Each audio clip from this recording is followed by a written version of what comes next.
Hi guys, what's up? Welcome back to today's video. This is Sonia and you are watching Sovix vlog. So guys, 1 जुलाई से Australia में start हो गया है new financial year और इस वक्त सब लोग बिजी हैं अपने टैक्स फाइल करने की प्रिपरेशन को लेकर के। तो गाइज यहाँ पर क्या होता है ना कि 30 जून को पुराना फाइनेंशियल ईयर खत्म हो जाता है और 1 तारीख से नया फाइनेंशियल ईयर शुरू होता है। तो अभी जो स्टार्ट हुआ है वो है 2023 एंड 2024 और जो प्रीवियस फाइनेंशियल ईयर था 2022-23 उसके लिए सब लोग अभी जुड़े हुए हैं अपने टैक्स को प्रिपेयर करने में, क्योंकि उन्हें करना है अपना टैक्स फाइल। और टैक्स फाइल के लिए मैं बता देती हूँ कि यहाँ पर मिलते हैं 4 महीने। हाँ, 4 महीने का ड्यूरेशन आपको मिलता है। जो लास्ट डेट है आपके टैक्स को फाइल करने की वो होती है 31 अक्टूबर। तो 1 जुलाई से 31 अक्टूबर का टाइम आप लोगों के पास होता है। इस टाइम फ्रेम के अंदर आप लोगों को अपना जो टैक्स है वो फाइल करना होता है। सो गाइज, आज की वीडियो में हम टैक्स के बारे में ही बात करने वाले हैं कि आप लोगों को अपना जो टैक्स रिटर्न है वो कैसे लॉन्च करना है, क्या क्या चीज़ें हैं जो आप लोगों को ध्यान रखनी चाहिए और किन किन बातों को आप लोगों को पहले समझ लेना चाहिए अपना जो टैक्स है वो फाइल करने से पहले। सो गाइज, सबसे पहली जो समझने वाली चीज़ है वो है the difference between TFN and ABN, right. Australia में देखिए, जब हम लोग काम करते हैं तो हम TFN पे भी काम करते हैं और हम लोग ABN पे भी काम करते हैं, यानी कि एक ही बंदा दोनों नंबर्स पे काम कर सकता है। तो अब ये कि ये दोनों होते क्या है, देखिए तो TFN जो है वो होता है एक tax file number. This is a unique 9 digit number जो कि डायरेक्टली लिंक्ड होता है ATO के साथ में। अगर आप लोग TFN पे काम करते हैं तो उस केस में क्या होता है, जब भी आपको आपकी सैलरी मिलती है, चाहे वो आपको वीकली मिले, फोर्टनाइटली मिले, तो उस केस में आप लोगों का जो टैक्स है वो डिडक्ट होने के बाद ही आप लोगों को आपकी सैलरी जो है वो अकाउंट में आती है। तो TFN के केस में क्या होता है ना, TFN पे वो लोग काम करते हैं जो किसी एम्प्लॉयर के अंडर में एम्प्लॉय होते हैं, राइट। अगर आप किसी के साथ काम कर रहे हैं, किसी एम्प्लॉयर से जुड़े हुए हैं और आप एज एन एम्प्लॉय काम कर रहे हैं तो आप काम करेंगे TFN पर। वहीं अगर आपका खुद का अपना बिजनेस है या आप किसी के साथ पार्टनरशिप में हैं तो उस केस में आप लोग काम करते हैं ABN पर। या फिर ये कह लीजिए जैसे कि आप लोग डिलीवरी का जॉब करते हैं, उबर ईट्स वाला जॉब करते हैं, तो वो आपका अपना ही काम है, तो उस केस में आप लोग काम करते हैं ABN पर। ABN is a Australian business number, तो ये भी एक यूनिक नंबर होता है 11 डिजिट का, राइट। तो ABN के केस में बट होता क्या है ना कि आपको अपना जो टैक्स है वो खुद कैलकुलेट करना पड़ता है, यानी कि ऑन द स्पॉट जब आप कोई काम करते हैं तो आपको उस काम का पूरा पैसा मिल जाता है, कुछ भी उसमें से डिडक्ट नहीं होता है। आपको एट द एंड जब आप लोग अपना टैक्स फाइल करते हैं तब आप लोगों को अकॉर्डिंगली सारा टैक्स कैलकुलेट करना पड़ता है और अकॉर्डिंगली ही फाइल करना पड़ता है। लेकिन वहीं TFN के केस में आप लोगों का टैक्स पहले ही डिडक्ट हो जाता है और उसके बाद ही आप लोगों को जो अपनी पेमेंट है वो आपके अकाउंट में आती है। नाउ गाइस, जो नेक्स्ट पॉइंट है जिस पर कि आपका टैक्स डिपेंड करता है वो है कि आपका ऑस्ट्रेलिया में रेजिडेंसी का स्टेटस क्या है, यानी कि आप रेजिडेंट हैं या आप नॉन रेजिडेंट हैं। इस पर भी डिपेंड करता है कि आपका कितना परसेंटेज ऑफ टैक्स कटेगा। सो गाइस, ऑस्ट्रेलिया में क्या है ना कि if you are a non resident then you have to pay the higher amount of tax. So guys, क्या है ना कि टैक्स पर्पस के लिए ये चेक करने के लिए कि आप रेजिडेंट हैं या आप नॉन रेजिडेंट हैं, आप लोगों को क्लियर करना होता है रेजिडेंसी टेस्ट, और ये है 183 डेज का टेस्ट। यानी कि टैक्स पर्पस के लिए आप लोग कंसिडर होते हो रेजिडेंट ऑफ ऑस्ट्रेलिया अगर आप कंट्री में 183 डेज तक रह रहे हो या काम कर रहे हो। यानी कि ये कह लीजिए कि if you are staying in the country more than 6 month, तो उस केस में आप टैक्स पर्पस के लिए रेजिडेंट कंसिडर होते हो।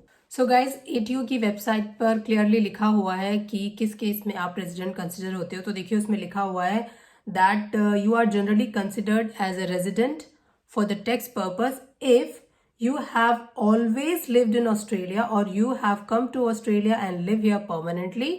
Second है कि have been in Australia continuously for 6 months or more, right?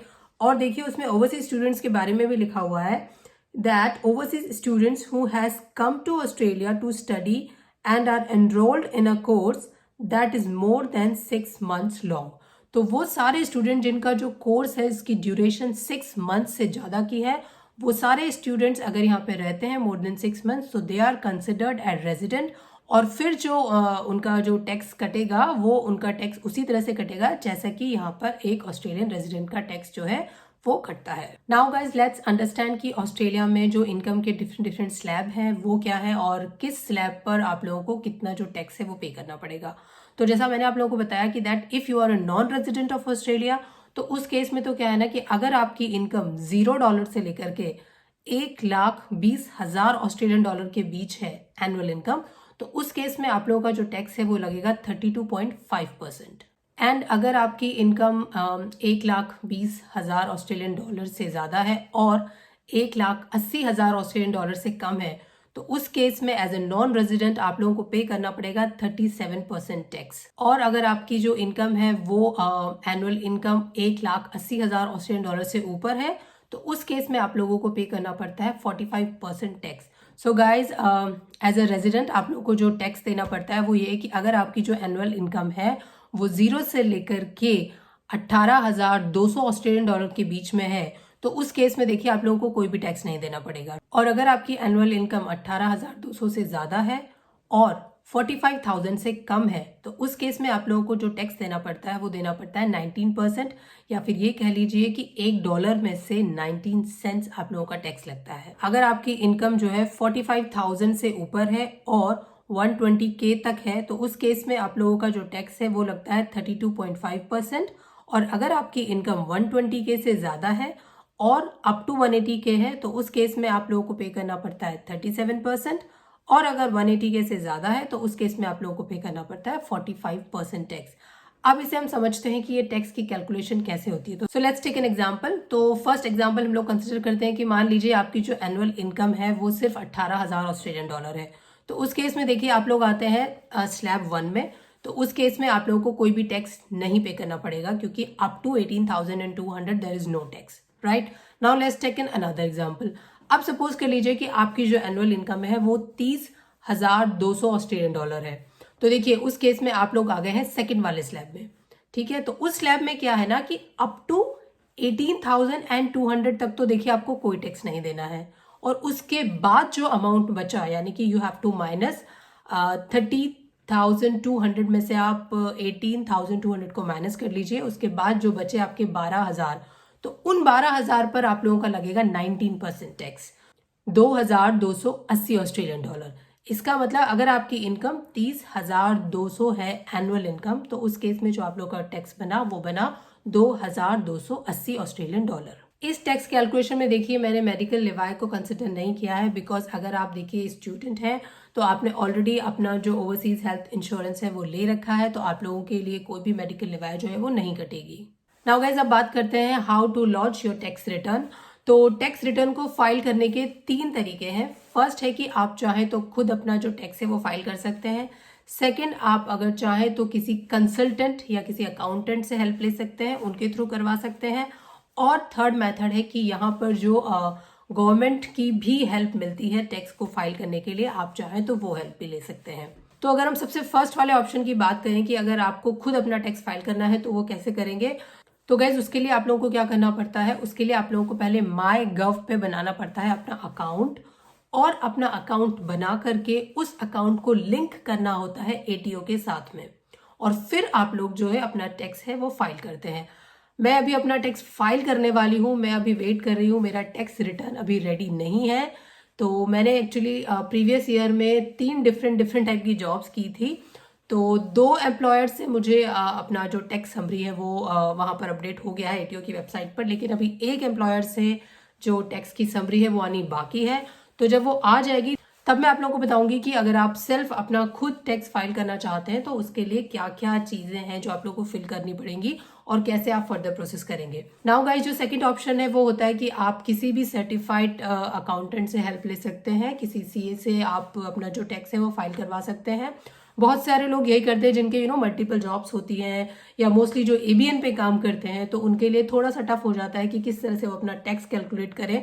जो रजिस्टर्ड टैक्स एजेंट होते हैं, अकाउंटेंट्स होते हैं, उनकी नॉर्मली जो फ़ी होती है वो देखिए वैसे तो डिपेंड करती है कि आप किस स्टेट में हैं और किस लेवल का जो है वो रजिस्टर्ड एजेंट है, पर फिर भी वो लोग चार्ज करते हैं 100 से लेकर के 300 ऑस्ट्रेलियन डॉलर के बीच में। एंड जो थर्ड ऑप्शन है वो है एटीओ टैक्स हेल्प प्रोग्राम। तो अगर आप चाहें तो ATO की जो टैक्स हेल्प है ये फ्री सर्विस होती है, आप ये भी ले सकते हैं। आप उनसे फ़ोन कंसल्टेशन कर सकते हैं, आप या फिर ईमेल के थ्रू उनसे कंसल्टेशन कर सकते हैं, या फिर अगर आप चाहें तो आप इन पर्सन भी जा करके उनसे बात कर सकते हैं। इस हेल्प के लिए कुछ एलिजिबिलिटी की कंडीशंस होती हैं। तो उसके लिए यही है कि भाई आप एज अ कॉन्ट्रैक्टर नहीं होने चाहिए हो, आपकी जो इनकम है वो 60,000 या उससे कम होनी चाहिए।